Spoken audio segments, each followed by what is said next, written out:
Imagine this. You've been watching a trade all morning. The setup looked perfect, your analysis was sharp, and your timing was almost flawless. Price shoots up, just a few pips away from your target, your heart is pounding, you're already calculating the profits in your head. And then, like a cruel joke, the market reverses. It hits your stop loss, wipes out your position, and leaves you staring at the screen in disbelief. You didn't just lose money, you almost won. And that almost burns deeper than the actual loss. If you've traded long enough, you've felt it. That sting of being right there but not quite cashing in. It feels like the market dangled success right in front of you and then yanked it away. That frustration often sparks an urge. An itch to jump back in, to prove the market wrong, to take revenge on what just slipped away. Now, compare this with sitting in front of a slot machine. The real spin, your symbols line up, and then the last one just misses the jackpot by a fraction. The lights, the sounds, the adrenaline. It feels like you were so close.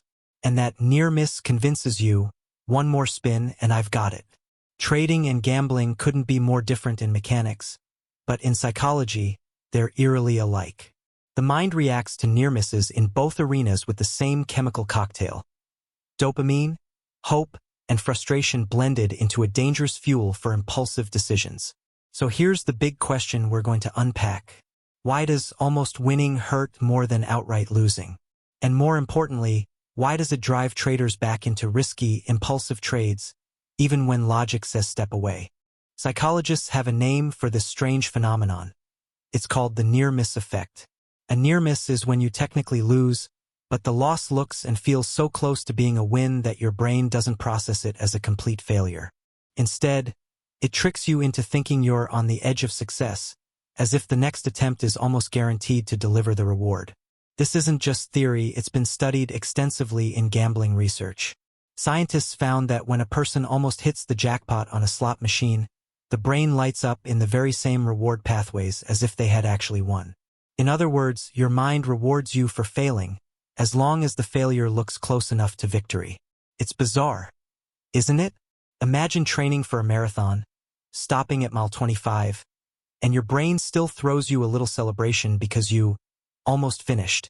The problem is that a false sense of achievement isn't harmless. It's dangerous, because it fuels persistence in the wrong direction. In trading, this is why missing your target by a few pips feels different from a trade that went completely against you. A clean loss is often easier to accept. You were wrong, plain and simple. But an almost win lights up those dopamine circuits. Dopamine, the brain's reward chemical, doesn't just make you feel good. It motivates you to repeat the behavior that triggered it. So your brain whispers, you're close, do it again. Double down. The next one will hit. The cruel twist? Near misses aren't progress. They're still failures. But your brain interprets them as being on the right track. That's why they're so seductive, and why traders fall into the loop of overtrading and revenge trades. Each near miss creates the illusion of being just one step away from a big payoff, when in reality, it's just the brain's chemistry pulling the strings. Now let's take this idea out of the casino and put it right on the trading desk, because the parallels are uncanny. Think about the last time you placed a trade and the market did something cruelly precise. Maybe your stop loss got hit by just a few points, only for the price to reverse and run exactly in the direction you predicted. Or maybe you closed a position too early, taking a small gain, only to watch in disbelief as the market surged another 200 points without you. Or perhaps you set a profit target, and the market came within a hair's breadth of hitting it, before reversing and erasing everything. That is the trader's version of the slot machine near miss. It feels like the market is teasing you, dangling a win just out of reach. And the emotional impact is identical.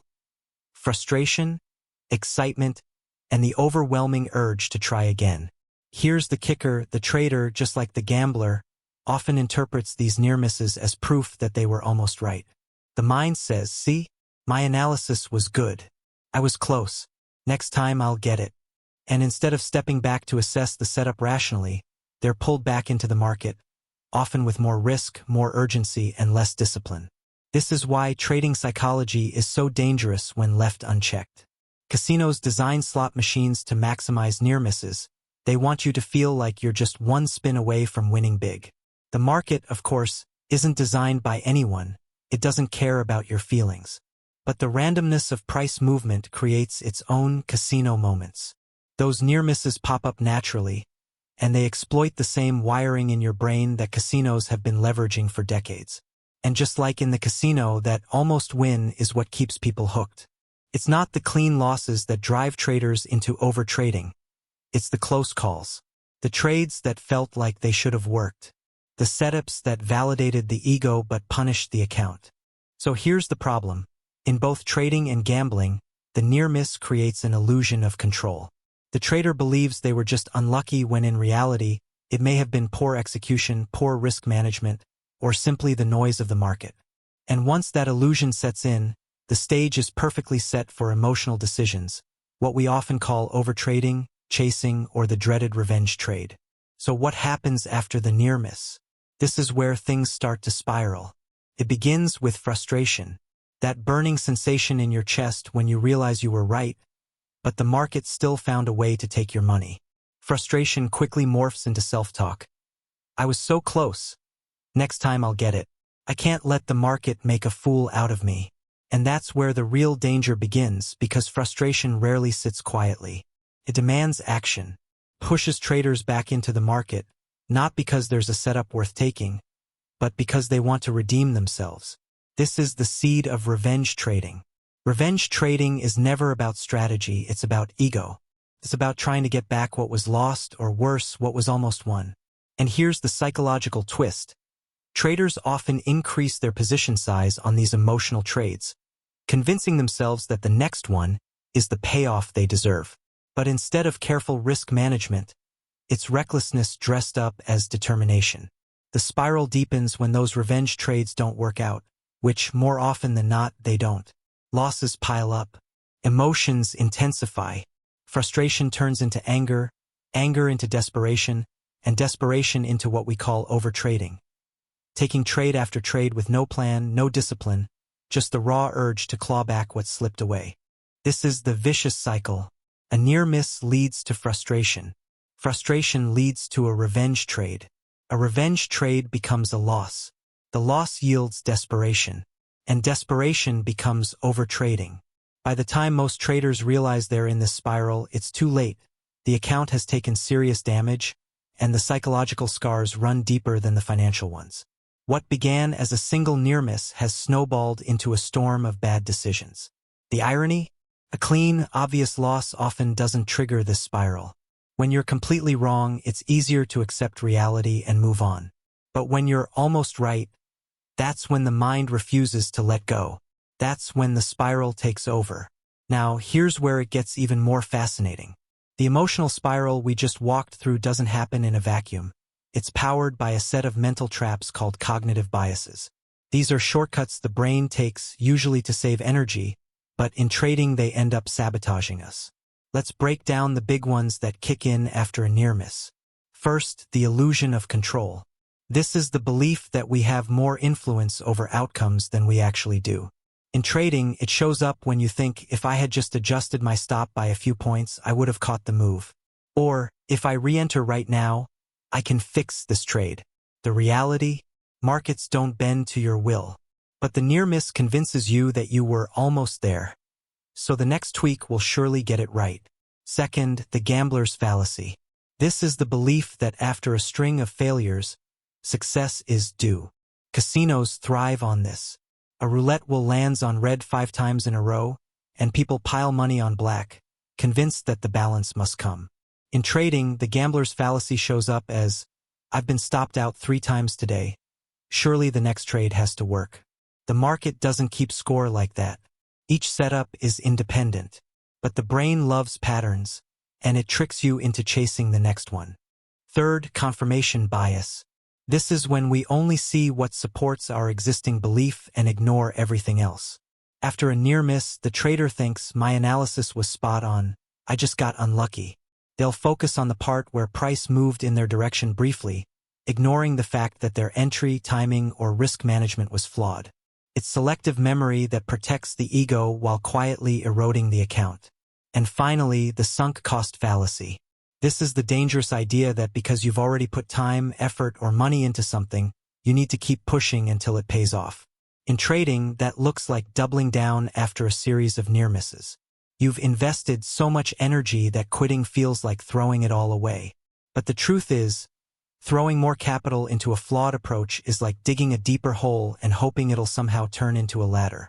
All of these biases stack on top of one another, creating a psychological cocktail that makes near misses far more dangerous than outright losses. Instead of walking away, the trader is pulled deeper into the game, convinced they're learning, improving, or getting closer, when in fact they're being led by the nose into overtrading and emotional ruin.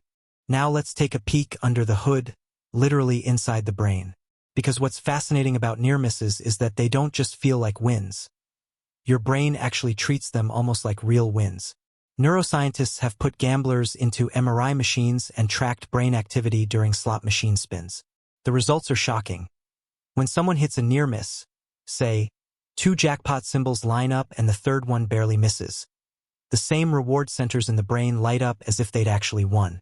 We're talking about the ventral striatum and the mesolimbic dopamine pathway, the same circuits that fire when you eat your favorite food, win money, or even fall in love. That means your brain is rewarding failure, simply because it looked close enough to success. This is why near misses are so sticky. They hijack the very circuitry designed to encourage survival behaviors. Instead of saving you from danger, the brain's chemistry nudges you right back toward it. And dopamine is the main culprit here. Dopamine isn't just the pleasure chemical people often call it. It's actually a motivation chemical. Pushes you to take action, to chase, to keep going. After a near miss, dopamine spikes as if to say you were almost there. Don't stop now. In a casino, that means another spin. In trading, it means another entry. Here's the cruel irony. From a rational perspective, a near miss is no better than a total loss. They both empty your account the same way. But your brain doesn't see it like that. Instead, it interprets the near miss as progress. As if the market was giving you a little nod, saying, "Close one, champ.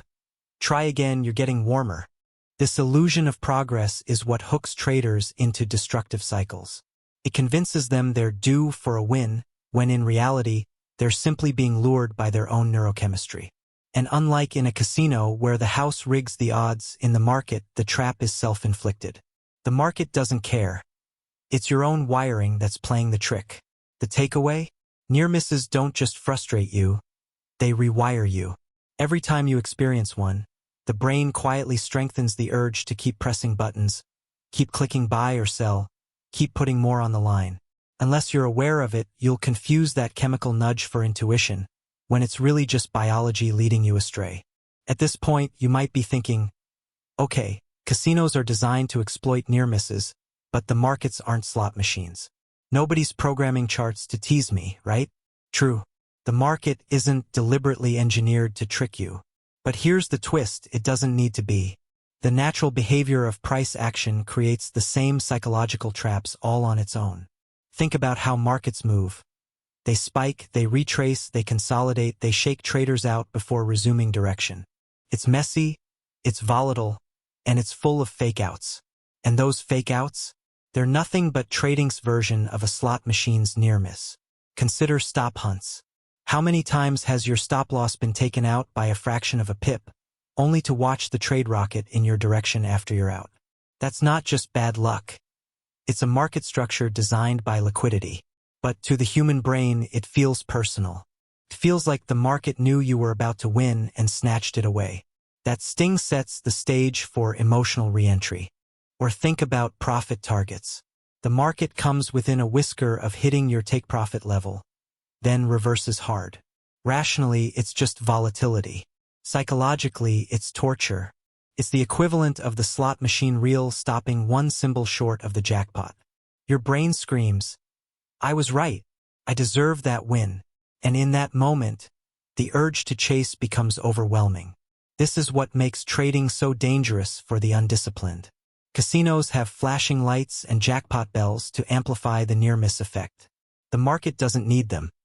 It's got candlesticks, volatility spikes, and endless fake-outs that serve the same purpose. Every chart is full of almosts, and each one is a trigger for the same dopamine-driven cycle. The real trap is that traders misinterpret these moments. Instead of seeing them as random noise or part of normal market behavior, they internalize them as validation. I was close, my analysis was right, I just need to try again. In truth, the market isn't rewarding them for being close. It isn't punishing them either. It's completely indifferent. But the human mind doesn't experience indifference. It experiences the near miss as a tease, a challenge, a call to action. And that's why so many traders end up treating the market like a casino without realizing it. The system isn't rigged against them, it's their own psychology that rigs the game. So how do you escape this trap? How do you stop the near-miss effect from hijacking your emotions and dragging you into overtrading or revenge trading? The answer isn't about eliminating losses because losses are part of the game. It's about breaking the psychological loop before it snowballs. The first step is awareness. You need to recognize what's happening in real time. The moment you catch yourself thinking, I was so close, I just need one more trade to prove myself, that's the red flag. That thought isn't a strategy, it's chemistry. Naming the bias strips away some of its power. Second, you need rule-based systems. When you're relying on emotion, the near-miss effect will chew you up. But if you've got fixed stop losses, profit targets, and trade sizes that you do not adjust mid-trade, you've already built a buffer against impulsive decisions. Rules act as the guardrails that keep you from driving off the cliff when your emotions are in the driver's seat. Third, practice cooling off periods. If a trade ends in a near miss, your stop barely gets hit, or your target almost gets touched, don't jump back in. Step away. Take a walk. Even set a rule. After a frustrating near miss, I won't take another trade for X hours. That pause is often the difference between preserving your account and blowing it up. Fourth, reframe the mindset. Stop treating near misses as personal insults or as proof that you're getting closer. A near miss isn't progress, it's just noise. If the trade didn't pay, it wasn't a win. Period. The quicker you strip away the emotional meaning, the less power it has over you. And finally, journal your reactions. Don't just record the trade outcome, record how you felt. Did you feel the urge to chase? Did you want to increase the size on the next trade? Over time, you'll start to see your patterns. And once you can see them on paper, you can manage them. Here's the truth. Discipline isn't about avoiding mistakes. It's about having systems that protect you from your own worst impulses. Near misses will happen. The market will stop you out by a hair, reverse just after you exit, or miss your target by a fraction. That's part of the business. But you don't have to let those moments control you. Because in trading, it's not the near miss that destroys accounts. It's the reaction to the near miss. We've talked about awareness, rules, and mindset. But let's get even more concrete. What can you actually do day to day, trade to trade, to protect yourself from the near miss effect? Here are some practical tools. 1. Mindfulness and emotional reset. When a near miss hits, the first instinct is to react immediately. That's the dopamine talking. A simple mindfulness routine can break that pattern. Something as basic as closing your eyes, taking 10 slow breaths, or stepping away from the screen can reset your nervous system. Even 2 minutes of stillness can give your rational brain enough space to reclaim control from your emotional brain. 2. Predefined trade sizes. Don't let frustration dictate your risk. Decide before you start trading what percentage of your account you're willing to risk per trade, and never exceed it no matter what just happened. This prevents the classic revenge trading mistake of doubling down after a loss or near miss. 3. The cooling off rule. Create a rule like, after 2 consecutive losses or a near miss that frustrates me, I will not trade for the next 2 hours. It may sound simple, but it stops the spiral. Many traders would save their accounts if they simply had the discipline to pause after the second bad trade of the day. 4. Journaling with emotion tracking. Most traders log their entries and exits, but few log their emotions. Add a column to your trading journal. How did I feel? Write down if you were frustrated, tempted, or chasing. Over time, you'll see patterns. Maybe near misses always push you into revenge trades. Once you see the trigger, you can anticipate it and disarm it. 5. Post-trade reflection questions. After every trade, ask yourself, did I act out of strategy or out of emotion? Was this trade part of my plan? Or was it a response to frustration? If I repeated today's actions 100 times, would I still be profitable? These questions force you to zoom out, and they put one frustrating moment into perspective. 6. Build an environment that protects you. Practical doesn't just mean mental. It's also about your trading environment. Use limit orders instead of market orders so you're not reacting impulsively. Consider alerts instead of staring at charts all day, which fuels frustration.